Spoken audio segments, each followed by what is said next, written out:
Halo guys, selamat kembali di Roblox Rupiah. Jadi selama kita melihat altcoins lagi terbantai dengan dominasi Bitcoin yang lumayan naik, kita mulai ngomongin Bitcoin lagi. Tapi kali ini tetap lanjut dalam topik narasi 2024, khususnya berfokus dengan ekosistem DeFi di Bitcoin. DeFi itu keberhasilan skala besarnya untuk Ethereum dan dia membawa penggunaan yang baru ke blockchain smart contract. Ekosistem DeFi Ethereum tuh punya pinjam-meminjam, berusaha untuk tukar aset, untuk derivatif, dan banyak lagi. Bitcoin tuh nggak punya kapabilitas smart contract kayak Ethereum, jadi biasanya DeFi di Bitcoin tuh butuh blockchain lain yang eksternal. Nah, dengan antusiasme nih seputar ETF, seputar halving, mari kita lihat apakah ekosistem DeFi Bitcoin tuh bisa menarik perhatian di tahun 2024 ini. Oke, let's go.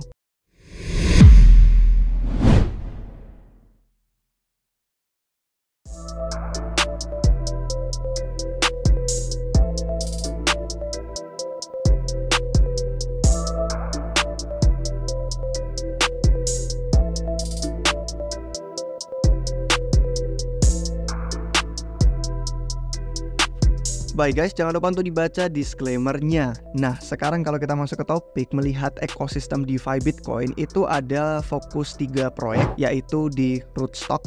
Kemudian yang keduanya itu ada di Stacks, yang mungkin kebanyakan dari kalian sudah lebih pernah dengar, familiar daripada yang pertama tadi Rootstock. Terus yang ketiga itu Thorchain. Nah, dengan fokus 3 ini sebenarnya walaupun Rootstock sama Stacks itu memang DeFi-nya fokus sama Bitcoin banget yang mendukung smart contract juga, Thorchain ini cuman sebuah blockchain khusus aplikasi atau istilahnya itu app chain kalau di ekosistem Cosmos. Nah, dia cuman ramah sama Bitcoin aja, tapi bukan fokus Bitcoin banget. Nah, sebagai aset kripto yang paling populer dengan valuasi yang tinggi, BTC itu punya banyak banget potensi di dalam ekosistem DeFi. Kebanyakan BTC kan cuman duduk diem aja di wallet, di dompet. Upaya untuk bikin dia jadi sebuah modal yang produktif itu sebuah dorongan yang positif menurut saya, dan itu dorongannya besar untuk seluruh ekonomi kripto. Jadi kita bisa mulai nih dari Rootstock sama yang Stacks terlebih dahulu. Yang keduanya ini berusaha untuk bisa mengulangi kesuksesan DeFi di Ethereum dengan menghubungkan Bitcoin lewat sebuah bridge atau jembatan, dan mereka pengen mendorong builders untuk bisa bangun dan menyebarkan aplikasi-aplikasi mereka sendiri di blockchain Rootstock sama Stacks ini, yang mana keduanya mendukung smart contract. Nah, kalau kita mulai dari Rootstock dulu, Rootstock itu biasa disingkat RSK,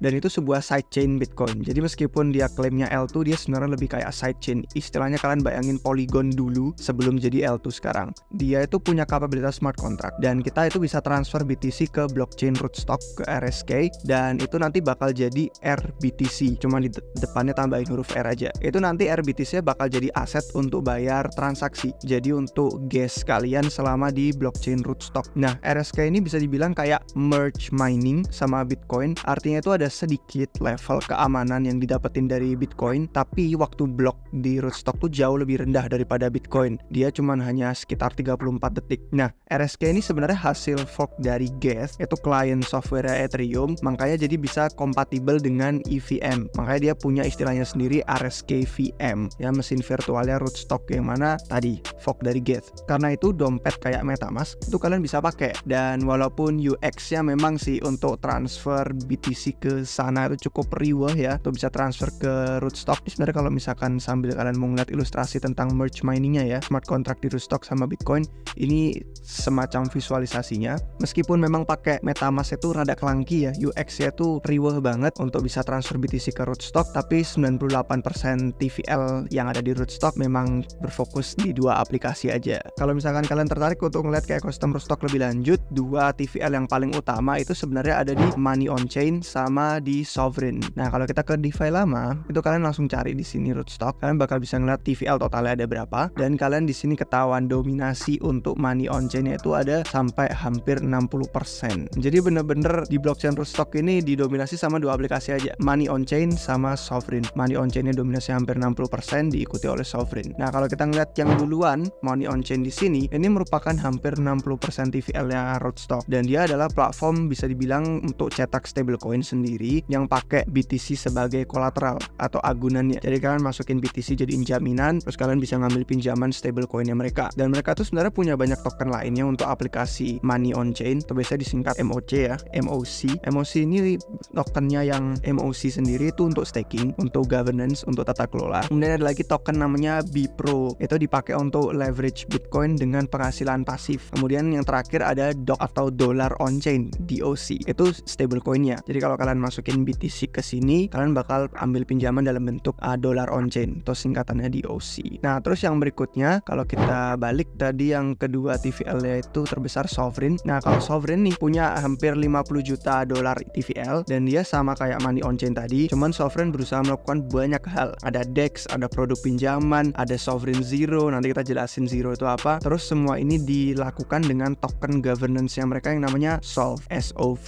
Nah, kalau kita lihat di aplikasinya, Sovereign ini di bagian borrow ada yang Zero Line of Credit. Ini merupakan produknya Sovereign dimana kalian bisa dapat pinjaman Bitcoin dengan bunga 0%. Ada stablecoinnya itu ZUSD. Kemudian kalau untuk DEX ya Sovereign sendiri itu untuk trading spot, trading margin. Sebentar, coba saya bukain. Nah, ini dia. Untuk trading spot, trading margin, terus sama swap aset biasa, tukeran aset. Itu saat ini hanya ada 12 pool untuk saat kita perekaman video. Kemudian untuk produk pinjamannya itu di bagian borrow di sini itu bisa pakai RBTC ya. Yang tadi Bitcoin kalau dimasukin ke Rootstock jadi RBTC. Nah, itu bisa dipakai untuk produk pinjaman mereka dapat imbal hasil. Nah, kita bisa pinjam 5 aset di sini, bisa pinjam BPRO atau DOC yang tadi dollar on chain, bisa pinjam XUSD, bisa pinjam RBTC, sama bisa pinjam dollar tapi DLLR tulisannya. Jadi kalau misalkan kita lihat balik ke DeFi lama tadi, bener-bener di blockchain Rootstock yang pertama kita bahas ini, money on chain dan Sovereign tuh dua aplikasi yang hampir semua TVL dan aktivitas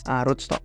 Dan sayangnya kalau dibandingin sama kompetitor blockchain L1 yang lainnya itu aktivitas ini sangat-sangat kecil sekali. Nah, berikutnya kalau kita bahas Stacks, ini tidak seperti RSK atau Rootstock. Stacks ini tidak kompatibel EVM dan dia punya bahasa pemrogramannya sendiri namanya Clarity yang sebenarnya kurang populer. Stacks itu punya metode konsensus yang baru. Mereka tuh sebutnya Proof of Transfer atau POX singkatannya, dan token gas-nya sendiri itu si token STX yang menurut saya lebih banyak orang tahu soal nama Stacks sama STX karena berarti marketing mereka bagus sejauh ini. Cuman untuk token STX sendiri itu tidak di backing sama jaminan BTC. Nah, kalau misalkan kita pengen ngelihat mekanisme konsensusnya yang tadi Proof of Transfer atau singkatannya POX, itu bentuknya seperti ini gambarannya. Jadi di Proof of Transfer, miners itu ngebit BTC dan itu untuk dapat peluang nulis blok di stack. Nah, miners yang bisa dapat peluang untuk nulis blok itu dapat imbalan token STX dan biaya transaksi untuk setiap user yang pakai blockchainnya. Terus di OX-nya ini mekanismenya dia ngirim BTC yang tadi dapat bit dari miners dikirim ke user yang pada pakai STX, pada pakai stack maksudnya, pada pakai blockchain, dia pakai untuk transaksi, atau dia lebih spesifiknya tuh lebih akuratnya untuk yang staking. Karena kan kadang belum tentu orang pakai aplikasi nge-staking tokennya aplikasi itu. Jadi ini untuk yang staking STX. Jadi kalau kalian beli STX terus kalian staking, nah kalian dapat reward dari yang dibit sama si miner untuk dia bisa nulis blok di situ. Nah, jadi ini kayak penghasilan pasif untuk si user, dan untuk si minersnya pun dapat imbalan STX karena mereka yang bantuin nulis blok di sana. Jadi seperti Rootstock, kebanyakan aktivitas di Stacks pun sebenarnya kalau kita lihat lanjut ke DeFi lama itu didominasi sama dua aplikasi aja, Alex sama Arcadico. Ada stakingnya di sini, cuman karena dia cuman bentuk staking liquid aja, menurut saya bukan sebuah aplikasi yang bener-bener sebuah aktivitas on-chain. Jadi dua yang mendominasinya Alex sama Arcadico. Kalau kali ini kita ngelihat malah dominasi Alexnya hampir 80%, sedangkan yang tadi money on-chainnya kan hampir 60% aja. Nah, kalau kita lihat yang pertama kali Alex ya, Alex Labs namanya, itu sebenarnya sebuah foundation yang dibangun untuk fokus dedikasi bikin DeFi di Stacks. Dia dikelolanya pakai token yang namanya Alex. Produk saat ini ada DEX yang memungkinkan kita untuk bisa swap token berbasis Alex apapun yang ada di blockchain sini nih. Kalau misalkan kalian pengen swap, ada daftarnya, tinggal bisa dilihat sendiri di aplikasi alexlab.co. Nah, terus kalau kita lihat sama seperti yang money on chain sama Sovereign di Rootstock tadi, Alex di Stacks ini punya fitur-fitur lain, banyak banget. Kalian bisa lihat di atas nih ya. Untuk yang pertama ada BRC20. Kalian tahu kan ikutan hype sama teknologinya Inscription, itu dia bikin juga Alex DEX order book tapi pakainya bagus. tapi sederhana sih untuk perdagangan token BRC20 aja untuk swapping di sini. Dan mereka trading di sini tuh pakai SUSDT. Kemudian kalau misalkan kita ngeliat ke bagian earn itu ada farming. Nah, untuk farming di sini tuh produk untuk bisa dapat yield yang lebih optimal di DEX ALEX. Kita bisa nambah likuiditas ke beberapa pool yang ada di sini untuk menghasilkan reward bentuknya token ALEX rewardnya. Ini ada di sini ya. Untuk rewardnya dapat ALEX berapa banyak, dan ada E-Power di sini, nanti kita bakal jelasin apa E-Power itu.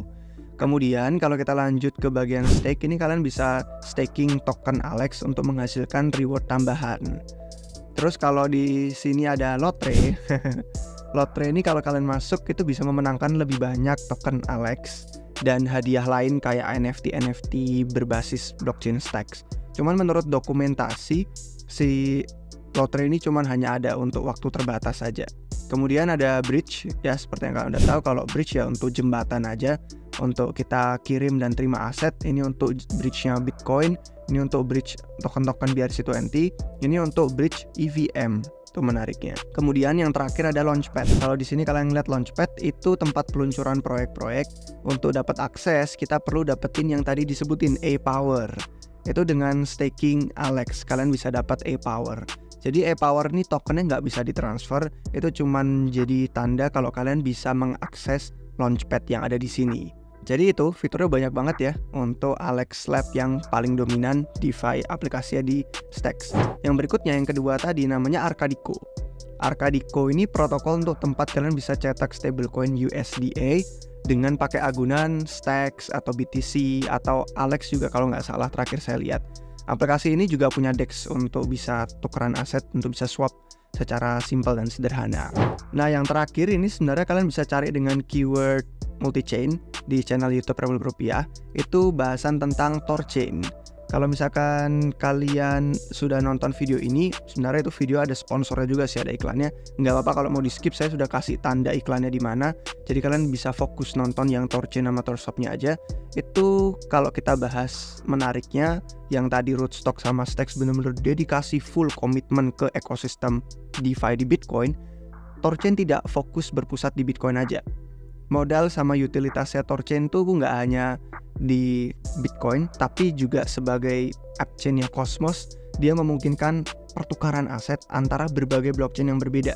Kalau misalkan kita mau ngeliat di websitenya sebentar, kalian bisa lihat tuh, mendukung Ethereum, BNB Chain, Avalanche, Cosmos Hub, Dogecoin, bahkan Bitcoin Cash dan Litecoin. Jadi dia memungkinkan pertukaran yang bukan cuma fokus BTC aja. Cuman aset-aset kayak BTC karena dia ramah sama Bitcoin, jadi bisa dibikin produktif lewat sini. Kalau orang-orang pengen LP, menyediakan likuiditas maksud saya. Terus mereka pengen melakukan peminjaman ya, ada di sini untuk borrow di Thorchain.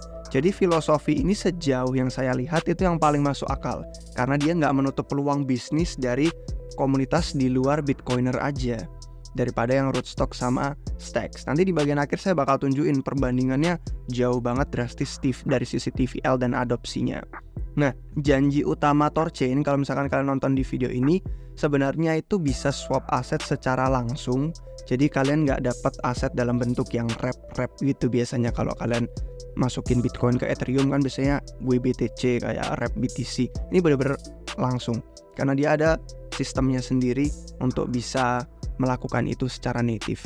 Tambahan terbarunya dia ada aset-aset sintetis. Terus ada juga produk-produk pinjaman yang baru saya sebutin tadi, itu produk tambahan baru. Nah, kebanyakan BTC mayoritasnya itu kalau dipegang di blockchain eksternal di luar dari Bitcoin itu ada di akun-akun Thorchain ini. Jadi bisa dibilang yang adopsinya paling tinggi untuk DeFi Bitcoin. Nah, ada produk Saver. Kalau misalkan kita mau ngeliat ke bagian websitenya, ini ya, Saver Vault. Ini sebenarnya memudahkan orang yang pengen menyediakan likuiditas di Thorchain. Karena kan nggak semua orang mau beli token Rune. Dan nggak semua orang pengen menyediakan likuiditas ke poolsnya Rune. Apalagi menanggung risiko-risiko yang ada di sana, biasanya kayak impermanent loss. Nah, poolnya yang di Saver ini, itu bisa satu sisi aja, single side. Antara kita mau Bitcoin, ETH, atau BNB, yang mana kalau kita menghasilkan di sini, itu bisa withdraw kapanpun, likuiditasnya itu dengan risiko lebih rendah, dan yieldnya itu transparan. Akibatnya jadi terlindung dari exposure yang lebih berisiko. Biasanya kalau untuk orang yang nggak pengen terlalu risiko tinggi. Cuman ya bukan berarti nggak ada risikonya sama sekali. Tetap ada risiko, misalkan penurunan nilai modal dan lain-lain itu tetap. Cuman nggak separah kalau misalkan kalian langsung menyediakan likuiditas ke pool aset-asetnya dia yang berbasis Rune. Nah, kalau misalkan kita lihat upaya Thorchain ini memang sejauh ini jadi pusatnya DeFi Bitcoin. Tapi cakupan produk yang dibangun itu terbatas karena dia nggak punya mesin virtual sendiri kayak yang tadi ada yang kompatibel EVM, dan juga nggak ada kemampuan untuk orang bisa deploy smart contract-nya sendiri di Thorchain. Jadi kalau misalkan kita mau tutup ya, kesimpulannya DeFi Bitcoin itu kecil banget dibandingin sama ekosistem-ekosistem lain. Kalau misalkan kalian pengen lihat di DeFi lama, kalian bisa ngeliat dari sisi chains gitu kan, terus langsung bandingin TVL-nya. Kayak membandingkan Ethereum tuh jauh banget, sudah hitungannya tuh miliaran dolar. Sedangkan Thorchain aja itu sendirian jauh lebih besar daripada gabungannya Rootstock sama Stacks yang tadi kita udah bahas di awal. Apalagi kalau kita mau ngelihat Ethereum, Solana, Polygon, bahkan layer 2 Base aja yang punyanya Coinbase itu lebih mudah, jauh mengungguli TVL-nya DeFi di Bitcoin, Rootstock sama Stacks. Jadi adopsinya itu masih belum melebihi $100 juta sejauh ini. Dan itu jadi pertanyaan, apakah mungkin kita perlu infrastruktur yang lebih baik daripada yang udah ada di Rootstock sama Stacks, atau yang sudah kita lihat dengan Thorchain yang paling sejauh ini diadopsi sama OG Bitcoiner suka sama Thorchain? Apakah kita perlu infrastruktur yang lebih baik? Karena sejauh yang saya lihat, saya riset tuh banyak yang baru-baru yang belum kita bahas hari ini, yang mungkin bisa kita bahas di episode berikutnya untuk narasi-narasi Bitcoin berikutnya. Karena kalau ngomongin ekosistem Bitcoin kan sudah mulai berevolusi. Nggak cuma DeFi yang hari ini kita bahas, ada juga sisi ordinalnya, sisi NFT-nya. Itu banyak banget yang bisa kita bikinkan episode-episode khusus. Jadi kita akan bahas L2 Bitcoin lain, ada nama-nama yang belum kita sebutin, dan infrastruktur-infrastruktur yang ramah sama Bitcoin di video yang berbeda guys. Tapi sejauh ini untuk narasi DeFi Bitcoin gimana menurut kalian? Kalau suka dan nggak pengen ketinggalan video baru, jangan lupa dikasih jempolnya, komen di bawah gimana pendapat kalian, terus subscribe dan nyalain lonceng bell notifikasi. Oke guys, terima kasih untuk yang sudah nonton sampai akhir. Sekian untuk hari ini, sampai jumpa di video berikutnya. Cheers.